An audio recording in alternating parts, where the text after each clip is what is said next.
What and where is heaven? What and where is heaven? Hello again, my people. It's SkyWalker here, the light sparker, the cosmic ray of light, and I am here to raise another such effect. In the Qumran documents, Yesu told his disciples that heaven is at hand. Even after that, as if he knew what today's diverting interpretation would be, he said, heaven is at hand. Heaven will not come by waiting for it. No, he explained to good effect that it could not be misinterpreted. So how come someone wanted to insist and misinterpret it so bad that it now means that heaven is at hand, so wait for it? Moreover, why would Christians believe something that is obviously flawed and impossible? I mean, if something is at hand, it means that it is there, it is available, not that you have to wait on it. One, when the preacher tells you that he wants a new Rolex, right? When he tells you that he wants a new Rolex, so make sure to come with your offerings at hand on Sunday. What does it mean? Does it mean that you should come and let him wait for an eternal indefinite period until it arrives? No. We all know what it means by saying that something is at hand or to have it at hand. So, what is heaven then? Heaven is a utopia, the same thing that is deemed impossible by those that tell you to never trust your own understandings, but they will define reality, all ideals, and every possibility to you. And then they define it in a way that it is truly impossible. They will tell you every truth so you can forget what you conceive and adapt what they believe instead. They say that some are the kind concept of a utopia, but that is not even true. Yes, they fooled you again. Maybe he kind the name or the word utopia for particular circumstances similar to what a utopia presents. When we speak about past golden ages, we speak about utopias. Heaven is a utopia, but it must come down from the heavens or from the cosmic to us. It is the ideal, the most ideal state of our existence, right? So heaven is a utopia, but it must come down from the heavens, or we might say from the cosmic to us. Jerusalem, as referred to in biblical teachings, was the utopian concept as well. It is, yeah, Jerusalem was a utopian concept. It too, to recreate it as our reality, must be brought down from the heavens, right? Similarly to a utopia, Jerusalem must be brought down from the heavens. So, where is the heavens and how on earth are we going to get there to bring it down here? It is simple. We ascend to the heavens by thought and mindset cultivations. The heaven is what we call a God plane or a divine plane, right? We will learn to obey the law of love, right? The law of love is the only one law, and when we live in the law of love and we are at peace with all the universe, then the heaven comes, right? This is where God resides. God, who can be the beneficent creator or thinker, who idealizes and makes conditions for the better. When this God in any man or all men create for the greater good, it adds to that possibility that heaven will come. Many said that utopia is not possible because of varying differences inherent in others. Like people have differences that why should it bother us? I say no way. It is their mindsets, and mindsets are merely cultivated or recultivated. Sometimes, as in the present world order that operates in terms of interference and control of others, which becomes a lack of personal autonomy. It becomes a lack of personal autonomy that the citizens do not realize they don't even have. The mass mindsets are cultivated to believe in futility of any divine order on earth. Because some want to be gods over others, for a man to be a king, the other must become the peasant. That is how they do it. So they mal cultivate your mind. Heaven will come to dependent people, independent mindsets, dependent on who their leaders are. Like even this earth, these earth walkers here, and this earth system, they are so dependent on definers that heaven might only come when the definers create better mindsets. But when will that be? Because it's obvious that they are being dumbed down in order to be controlled, and they are brought into a system of codependency and interference, and that is the creation of a dystopian society. So if they will only be resurrected when their handlers or leaders decide to cultivate an objective mindset, because they are not in an objective mindset. They are in one that says not to trust their own understanding, which means it is a mediocre mindset. A subjective, a passive, mediocre mindset is one that does not trust its own understanding. An objective mindset is one that trusts its own understanding, and eventually it gets to a utopian appeal. The white race, which was more recently imposed into humanity, has an adverse mindset that was cultivated to think in terms of interference and control. This is what you call a narcissist or sociopathic mentality. It is a sociopathic, narcissistic mentality. They think in terms of interference and control. This is why we are ever taught that someone else's difference, even if it is not our concern, is going to be the problem. This is because they have to have everyone thinking in the same manner to keep control. That way they can keep control, for one will shepherd the other. You know, one will say, oh, you're doing that. Oh, you're not gonna take it. You mean you're not gonna take it? They should do something. They should imprison you. They should, oh, why are you not gonna take it? One will shepherd the other. So none can have a difference. We believe that to save the man who lost everything in life and who was trying to jump from the 10th floor is a divine utopian gesture. Meanwhile, the man laments that he is still here to go through the ordeal that he didn't want to go through. The belief forced upon us is that it pays us to force him to see it our way instead of taking a life which is his anyway. My friend, if we have done this, we have done wrong because of our own selfishness. It is not a utopian gesture, it is dystopian. And I raise this topic to open your eyes to a missing particle of our retarded cultivations. I saw a video where a policeman literally shot a man who wanted to die because he was trying to help him, but he did not want to die by a bullet. All that is interference. To have a man hooked up to a machine because we think we have to do all to save a life is the wickedest act I have seen on earth.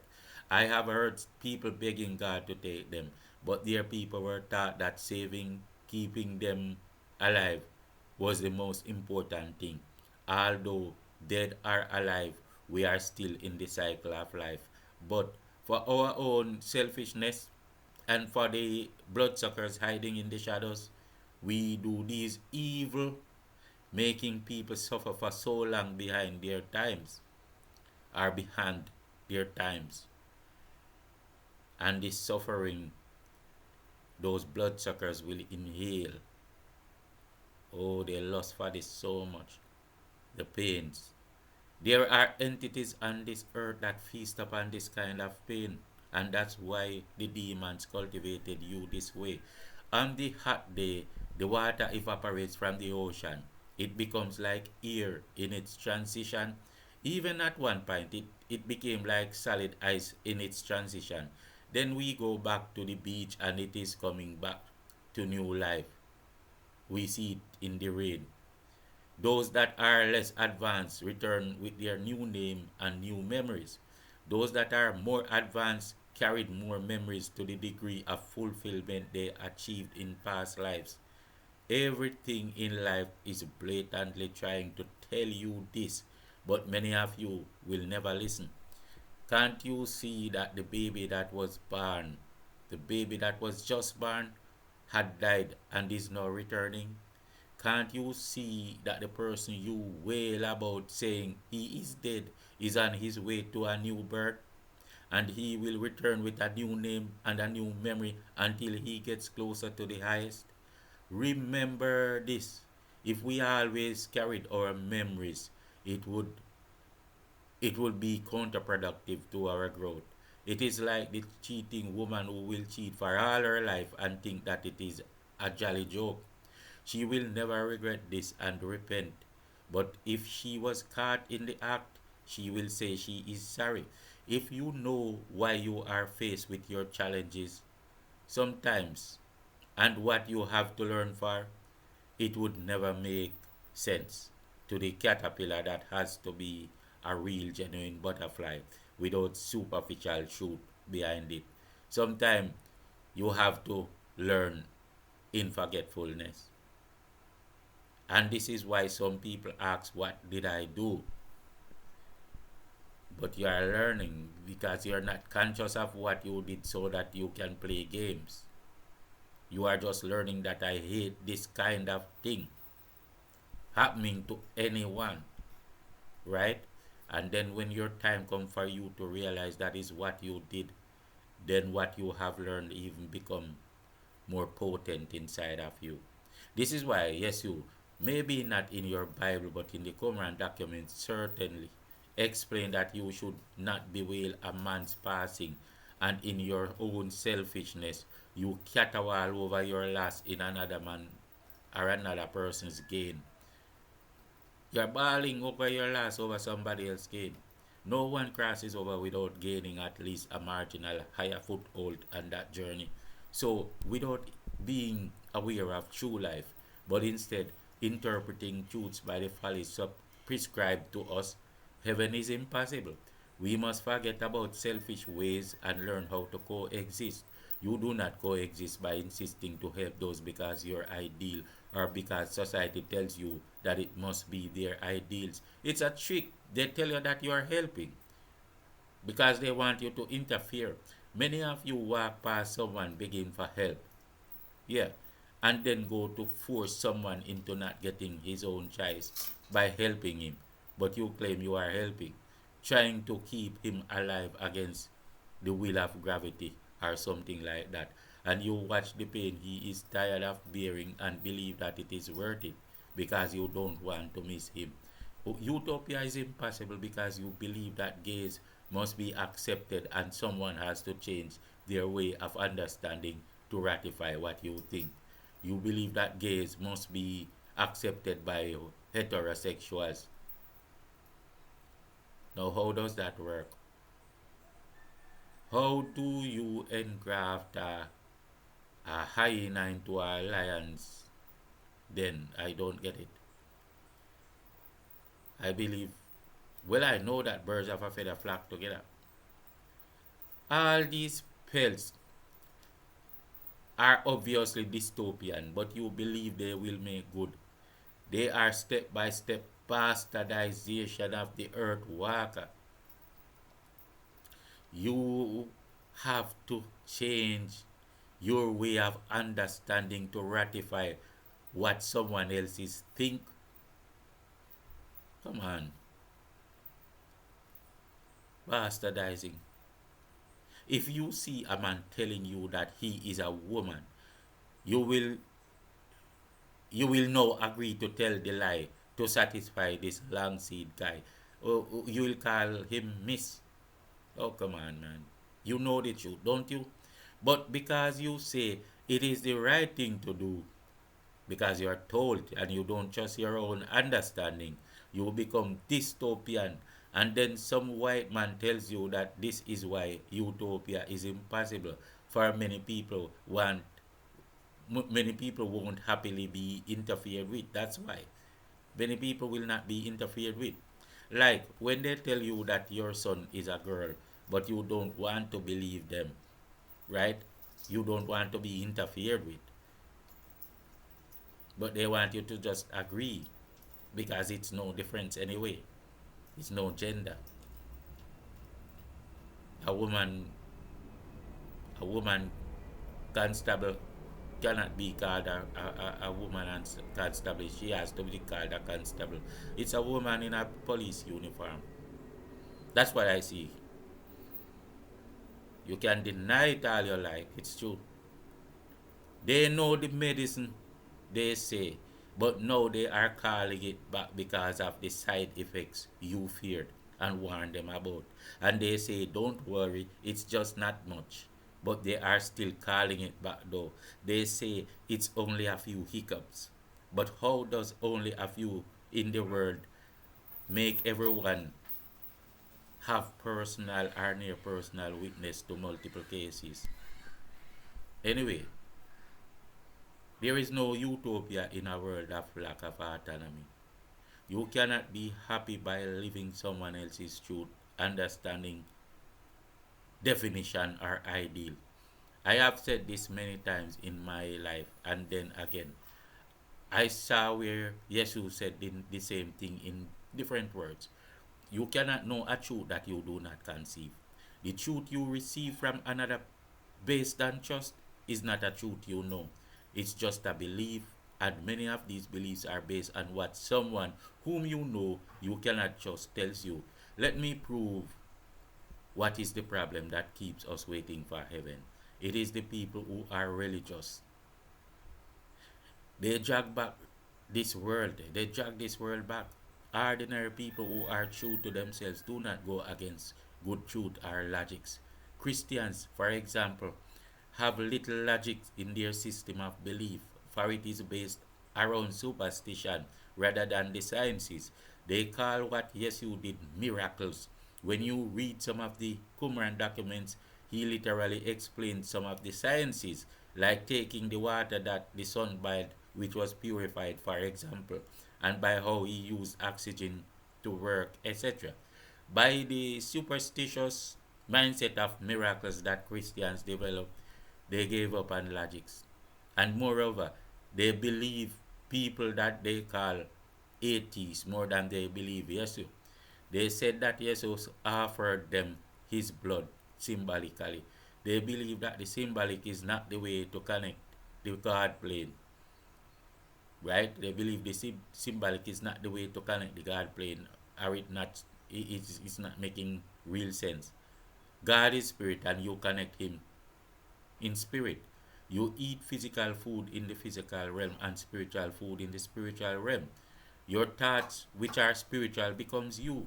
Utopia cannot come when you believe that doing the evil thing spiritually but not physically absorbs the effect. They believe the body masters the mind and not the mind the body. But yet, every day, they act upon their thoughts or mindsets that were cultivated and believed upon by the mind. This is the way to dystopia. Heaven will not come to evil mankind. Heaven is at hand. The fisherman cast his net because he knew the fishes are at hand. So he is gathering them. The Christians are told to wait on what is at hand because it makes better sense. Utopia must be agreed upon and created. The moment that we embrace personal autonomy and give up the interference mindset, heaven will come. A gay person believes that the straight person has no right to not invite him to his party. This is what the white man deliberately teaches: interference, lack of personal autonomy. He believes the man is evil who has his own priorities. Him walking by your house and saying good morning is not good enough. Him not interfering with you but sticking together with his own kind is discrimination, they say. Someone has to include you who is not one with you, they say, but they won't tell you because it works.